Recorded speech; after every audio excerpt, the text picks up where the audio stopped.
Hello, hello. Happy Monday night. Glad to see you. Good to have another day under our belts. Huh? It was beautiful here in Richmond today. It really was. Um, it was very windy, but the sky was so blue. Hey, Kelly. Oh, good. I'm a little freaked out after my time a few weeks ago when I had it set on just me, so I'm always glad to see somebody hop on. Gene! Hi. I was just talking about how it was beautiful here, but windy, windy, windy. Hey, Barbara. In fact, I was just chatting with Barbara. Um, Not chatting with her. I left her a message in chat because we were talking about the retreat. While we're waiting for people to hop on, I have to just share about how incredibly blessed I feel um, about being part of this retreat. I mean, almost every day now, the closer we get to it, the momentum starts building, and we have people saying that we haven't even heard from. Oh, well, I'm planning on coming to that. Give me a few more details about dates and all of that and the payment plan. And I was talking to a woman tonight who has offered to pay the way for a woman that she met, and it's just to think about someone doing that. It's someone that she doesn't know well. It's such a blessing to her to be a blessing. The recipient or potential recipient feels overwhelmed and blessed, not understanding that the blessing is in the one who's giving. And that just it just blows me away because that's how all of us feel who are the speakers and the leaders um, at the retreat. I mean, we have committed to pouring into the women who show up there because we know that it's not our plan or even their plan, it's God's plan. But we also are so overwhelmed and overflowing that we just can't wait to get there and just make the weekend happen. So we're really looking forward to it. If you all want information about the retreat, just leave a comment here, and one of us will get back to you about it. It's coming up in August. We're starting to pick up momentum and starting to fill up even more spaces. So that's really exciting. Yeah, so it was windy there too, Barbara. It must be like the whole East Coast. Maybe it's the whole country. I don't know. I have a friend who's up, I think, in like northeastern Virginia, out on the bay, and apparently it was windy there too. So, but the skies were just gorgeous. I couldn't believe it. So, thank you for understanding that I couldn't do this last week or didn't do it last week. Um, our poor little dog ended up having to have some surgery on her ear, and she was just really upset because she has to have one of those cones on, and she's really skittish, and she was just beside herself, just distraught. And she seems to be adjusting to the way of life now, and hopefully Thursday she can get it off. But she just really needed calm and peace and to be loved on. So that's what I decided to do last Monday. Um, but what I had planned to talk about, thankfully, is always a timely topic. And I don't know if anybody was curious or thought, what is she talking about? She's crazy about the cat and the fox and decision making and analysis paralysis, how it all goes together. So I'll just launch into the topic. Everybody, I think, has had analysis paralysis and knows what that's all about. Um, but I want to share a little story that kind of, to me, perfectly defines it. Um, First of all, I'm Mary Moss. I'm here in Richmond, Virginia, where it was very windy but beautiful today. The skies were just gorgeous all day long. I'm a speaker, writer, Christian storyteller, poet, retreat planner in my dream life. And in my 9 to 5 life, I work as an administrator for a transportation project here in Richmond, Virginia.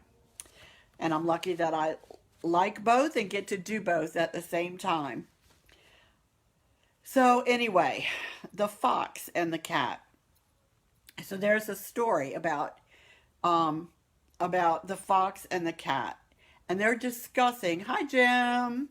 And they're discussing how many ways they have to escape from their hunters. They can hear the dogs howling in the distance. The fox is bragging about the fox has so many ways that he can get away from hunters. But the cat kind of meekly admits, well, I've only got one way. And is feeling kind of sad, and the fox is feeling pretty smug. But when the hunters finally get near and are encroaching on them and are getting ready to capture them, the cat scooted up the tree, climbed right up there, didn't even think about it. The fox sat there frozen because he couldn't figure out which one of his many methods of escape he was going to implement, and he ended up being captured. I just think that so perfectly defines how we are in life sometimes. Hi, Glenda. Thanks for tuning in.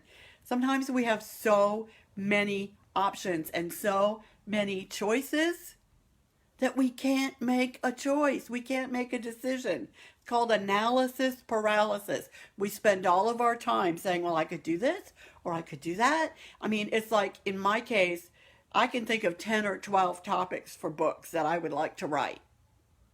Truly 10 to 12 that I would like to write. And I could spend all day long making a list of why I should do this and why I should do that one and why I should do that one. And you know what would happen? None of them would get written. So I have to just pick one and do it now. And even though people have asked me, well, what about this one? I have to just tell them it's on the list. And I have to focus on one at a time, maybe two at a time, but I can't try to write them all at the same time or none of them will ever get done. And so to me, this cat and fox story so perfectly depicts that scenario, don't you think? That's right, only the list would get written. That's exactly right, Barb, only the list. So I do know, hey, Lynn, sometimes we overthink things and we analyze and research and, ask a million people for their opinions. And a lot of times I think that we're procrastinating because we're afraid to do anything. What if I pick the wrong thing? What if that doesn't work out? What if I make the wrong choice? And so out of fear of doing that for a million different reasons, we don't do anything, right? We say, oh, I have one more study I need to read, or I have one more book I need to read, or one more poll I need to ask my friends to participate in. But studies have shown, and we know this. Oh, yeah, I'm glad too, Lynn. I'm so glad that you could hop on live. Um, the study has shown that the more information we get, the harder it actually can be to make a decision, because at some point our brain reaches a threshold and says, I can't take any more information in. And it just shuts down. Again, it leads to that analysis paralysis. It's a physical state of being frozen and indecisive. Hey, Terry, thanks for hopping on. Um, I love these, uh, illustrations because I think it makes it easier to understand. Um, a Columbia University researcher wanted to see how it worked, the analysis paralysis, the threshold of action. And so what they did, they set up they did a jam experiment in a specialty store, and they set up one table that had 24 different kinds of jams that customers could sample, and then another table that had 6. And at any time, the people could go to the table with 24 or the table with 6. Maybe not surprisingly, most people immediately went to the table with more options. it makes sense. We always think more is better, right? Oh, I'm going to find better flavors over there. There's more options, more flavors that I can buy. Um, it made me think of my friend Andy, who just launched her fruit business. I remember when I was trying to decide what fruits I wanted, I kind of went through that. Too many fruit options. It just made me think of that. Um, but while initially the excitement over the 24 options was greater, it didn't necessarily translate into more sales. What she found out is that only 3% of the people purchased the jam from the table that had the 24 options. But 30% of the people who stopped to sample one of the 6 varieties ended up buying. Isn't that interesting? So maybe we give ourselves too many choices sometimes. Maybe if we would narrow down our options a little bit, maybe like with my book example, if I would pick a book or a couple of books that I'm going to work on next, it's more likely that one of them is going to get written than if I keep trying to make a list of all the topics I want to write about. So the research, kind of proved that we are all attracted to things that we perceive have greater value. I call it, like the next shiny object. We dart around the next shiny object, bigger, better, the next thing, but we just can't process it all. So how do we get rid of analysis paralysis? What's the cure for that? Well, first of all, we need to prioritize our decisions, right? We need to set a timeline of make a list of what our decisions are. For instance, we need to pick a drop dead date. I know for me in the Dream Coach program, that was one of the things that my coach, Margarita, yeah, that'll work too. One of the things my dream coach, John Eric, asked me is, what is your planned, hey Pam, what is your planned date of publication? Because every decision that you make feeds into that one big decision. This is your drop dead date. This is the date you hit print. This is the date you send your proof to Amazon. This is the day that you say, okay, I'm live. Now you can buy my book. And every decision you make needs to lead up to that. But you don't make all the decisions then. That's your big decision. This is my drop dead date. But then, you do the smaller decisions. I'm going to write 30 minutes a day every day until it's done. I'm going to work on the cover. I'm going to figure out the order that I want all the writings to be in. Those are all smaller decisions, but we don't have to do all of them all at one time. We make that one big one, and then we base all of our other decisions on how they're going to feed into that one big decision. It helped me a lot to get a sanity check too. I was blessed that I had friends who agreed to be a reading group for me, and I sent them copies of my book, and they would give me advice. One of them got most of my spelling errors, which I really appreciated, or punctuation errors. And I'm sorry, my voice, the pollen here is off the charts, so I do get little bouts of that. But I also, one or two of my best friends, I would talk to them, try to talk things through with them. I would ask them their thoughts on decisions that I made along the way. And that helped because then it wasn't all on me. You have to be careful about who you pick. Don't ask people who don't have any skin in the game, You don't ask someone advice on something they don't know anything about, right?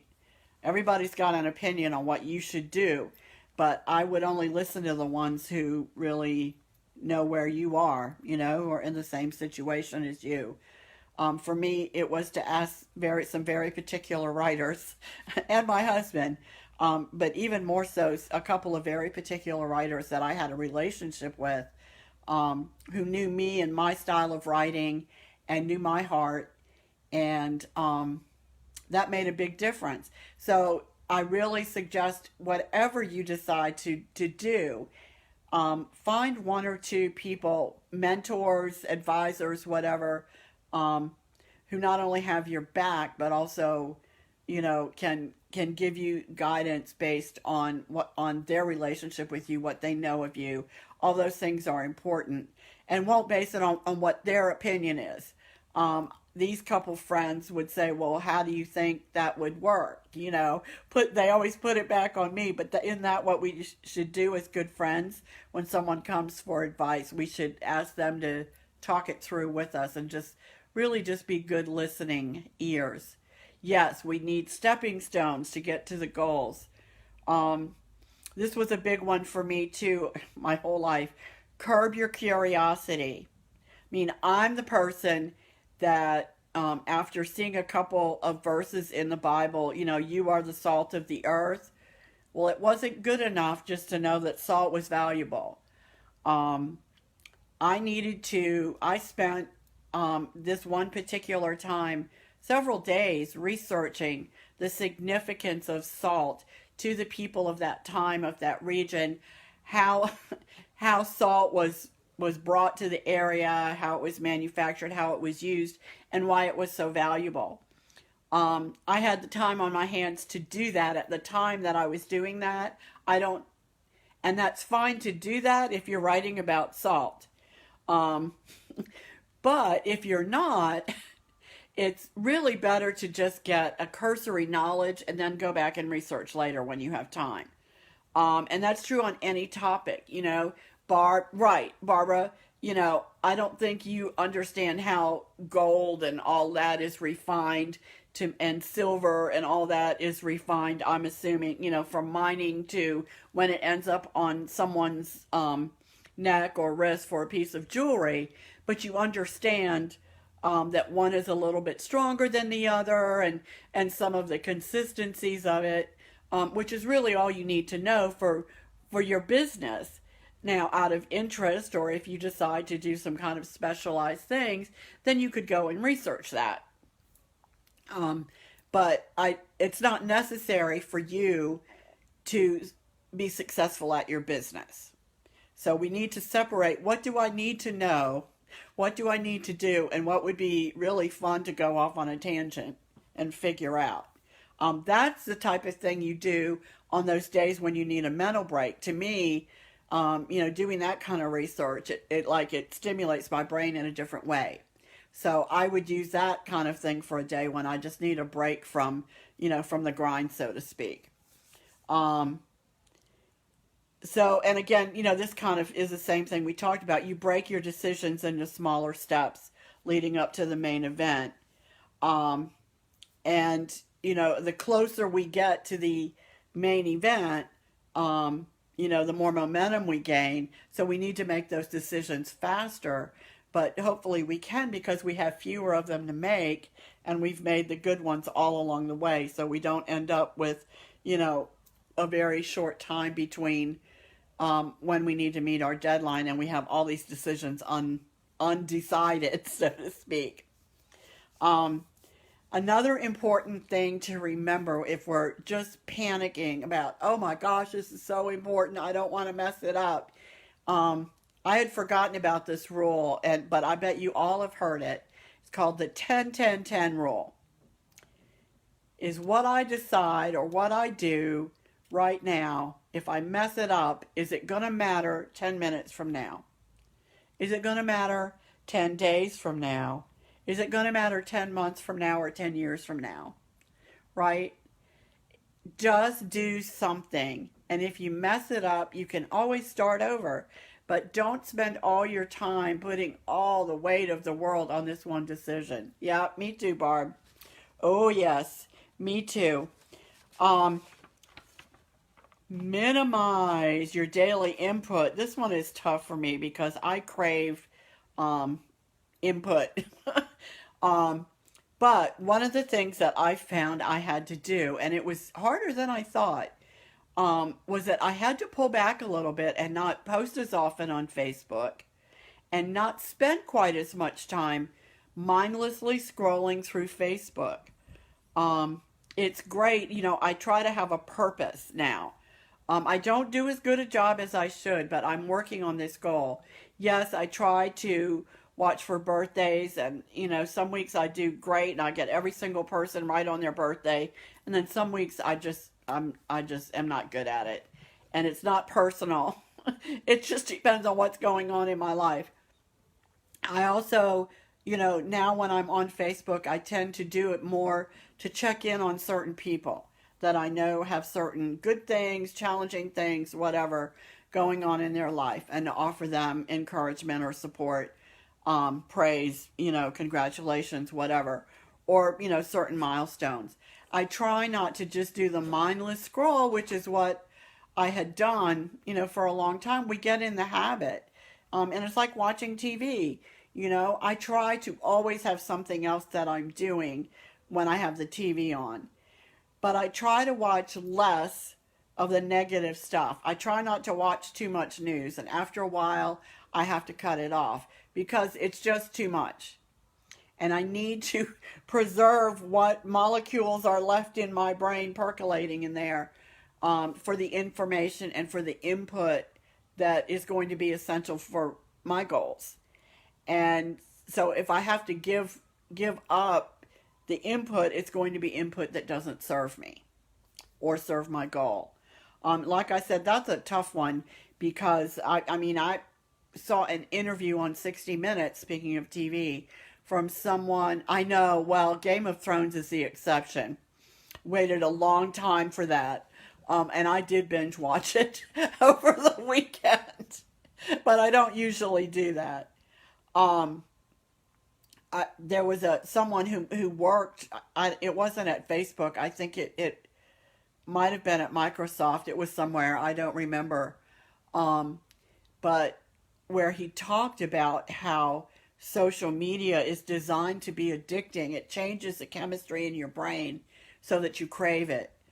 And that was really scary. And I think that's when I started realizing that I really needed to watch that and to take control of that because, it's so easy for us to get sucked in. And pretty soon, 2 hours are gone and we're like, I haven't done anything meaningful with my life other than scroll through. Yeah, that's scary to think about.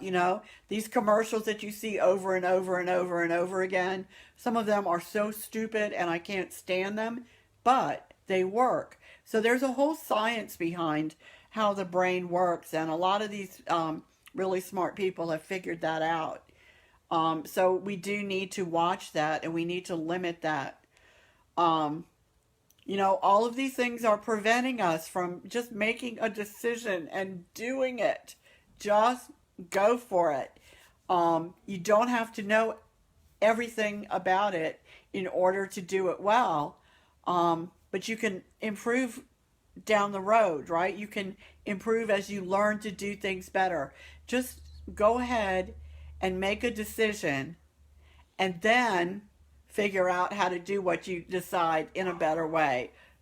Cheaper, smarter, whatever. Um, just go ahead and do it. And don't spend your all of your time with all this craziness. And I'm speaking to myself as much as anybody else. You can do the fine tuning once you get going. Um, Thomas Edison famously said that he failed his way to success. I mean, what did it take him, like 99 times for the light bulb or something? It's crazy. But he didn't let one failure stop him. He kept going and he learned from each failure. He learned how not to fail that way again. Um, so um, if we have that mindset of, oh, well, if I don't get it right this time, I have learned something, right? Um, and that helps us not be so anxious about making a decision. Um, and we have to kind of have a sense of humor and not take ourselves too seriously, at least to others. Like I don't remember if I shared publicly or not, but like I had my book all done and I was ready to go, and I was trying to upload the whole thing in the template up to CreateSpace, which is the publishing software that Amazon used at the time. And I kept trying to tweak the page numbers and it wouldn't work. And I'm not kidding you. I think I redid it, 10 or 15 times, 5 total times like that. I had to basically just start over. And it was like I was that close. And I was at the point of just saying, forget it. I don't want it this bad. This isn't worth it. My goal was to write the book.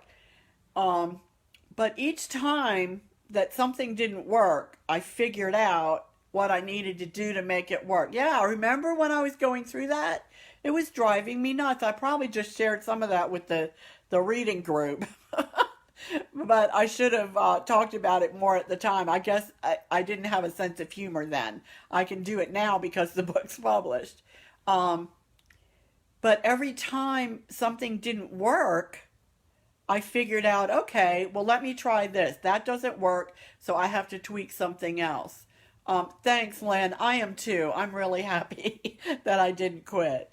And I'm by no means an expert, and I'm sure I didn't do it exactly the way I should have, but it worked, and it ended up, I had very specific vision of what I wanted, and I just wasn't willing to settle for anything less. So that was kind of stubbornness.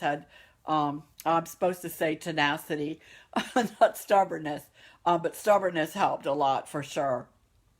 But yeah, I had to, fail my way to success.